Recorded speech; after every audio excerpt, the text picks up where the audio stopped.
他无疑是全球最强大的荒野求生者之一。贝爷和德爷在荒野求生界已经是神一般的人物，不过他们两人在这个男人面前，堪称是小弟弟过家家而已。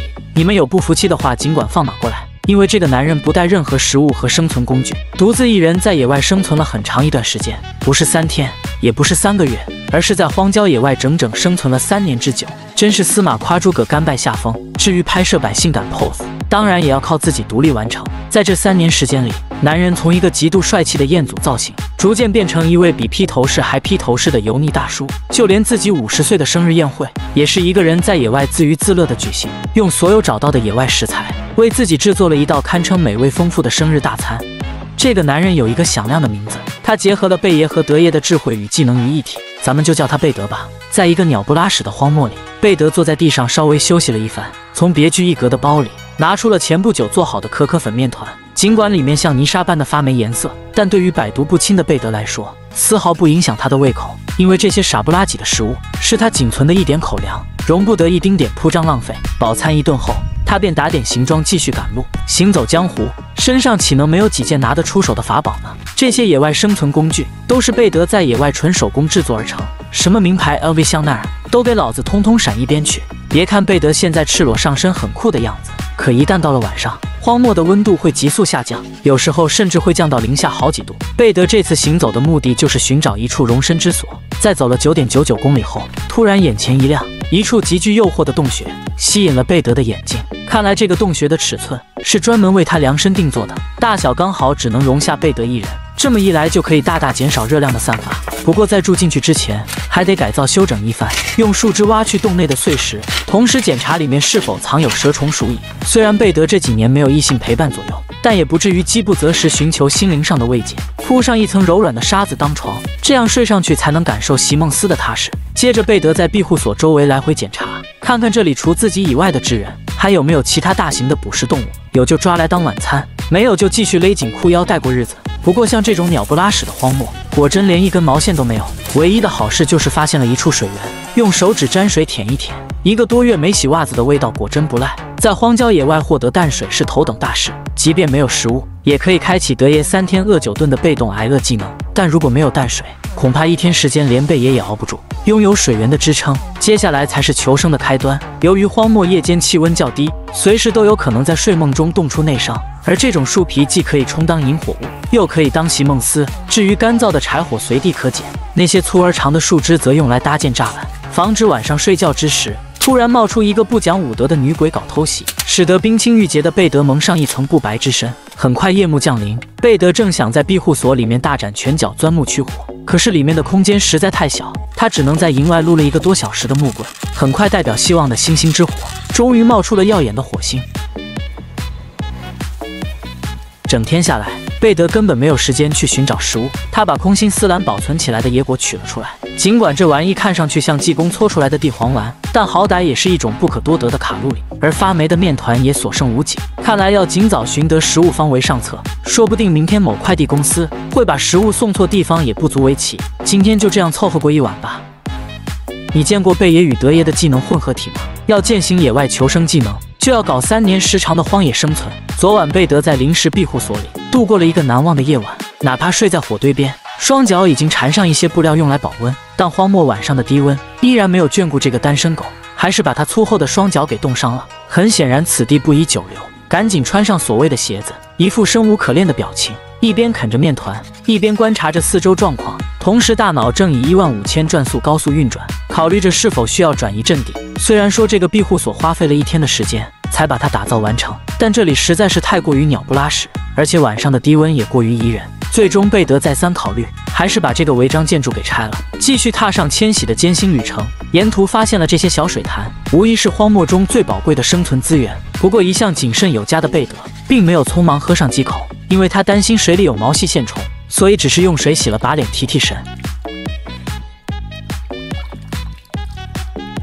皇天不负有心人，才没走多远，贝德这次发现了一条流动的河流。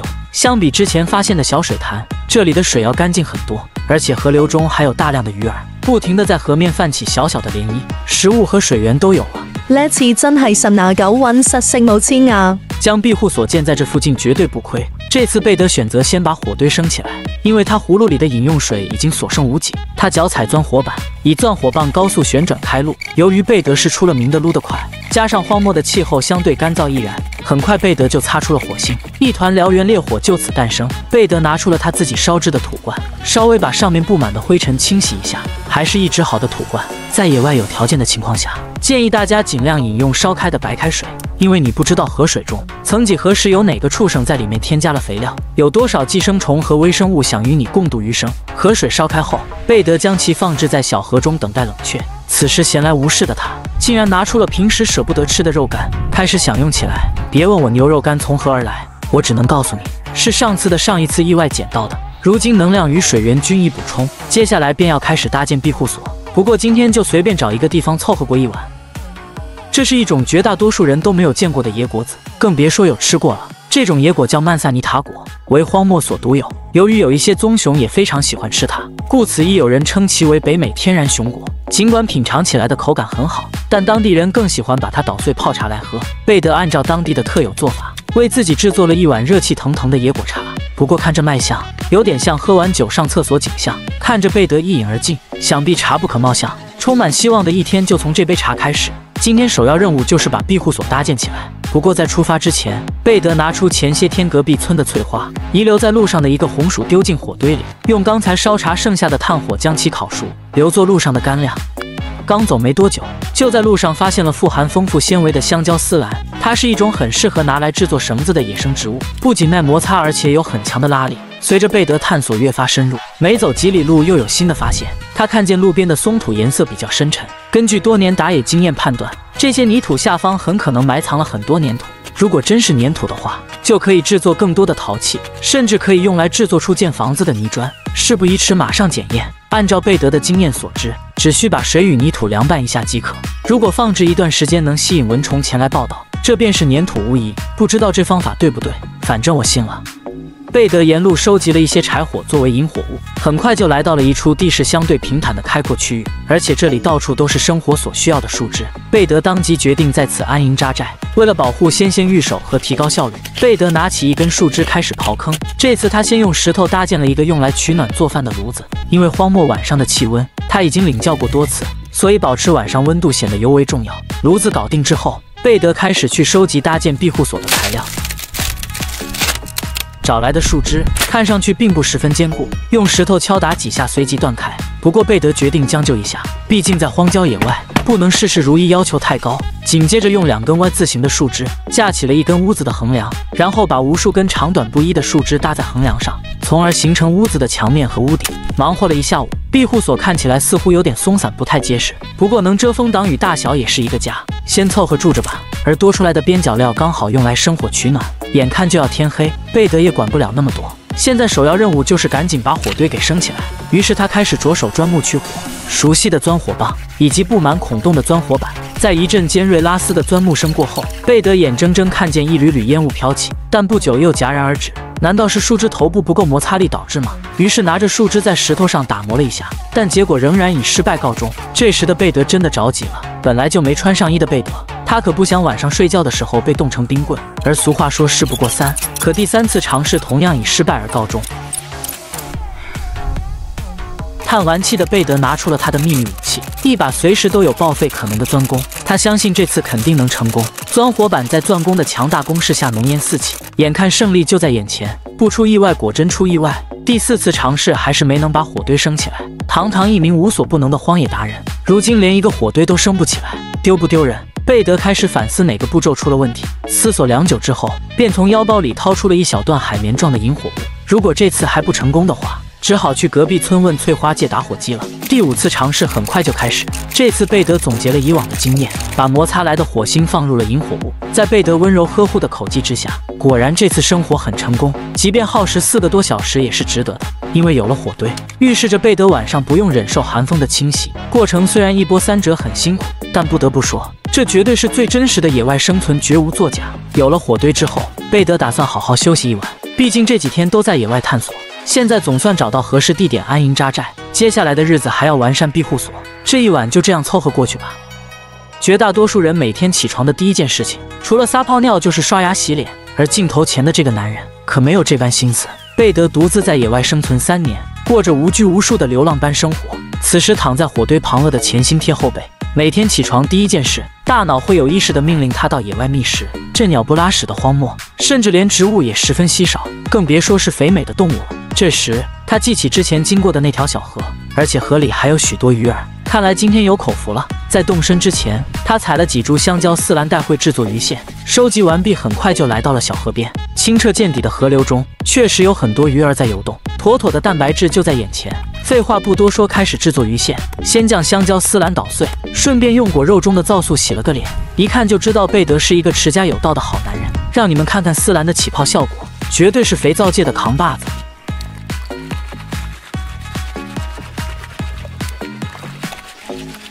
他搓去了丝兰里面的皂素，便获得了许多韧性十足的吊线。接着坐在河边耐心地编织鱼线。他将错综复杂的纤维独立拆解，然后井然有序地将其交错编织在一起。其原理与搓麻绳相似。鱼竿就选了这笔直的树干，而鱼钩则用仙人掌的尖刺，因为荒漠里到处都可以看到这玩意，甚至不用打磨，直接可以上阵勾敌。最后用剩下不多的肉干做鱼饵。为了得到更多的蛋白质，贝德这次真的豁出去了。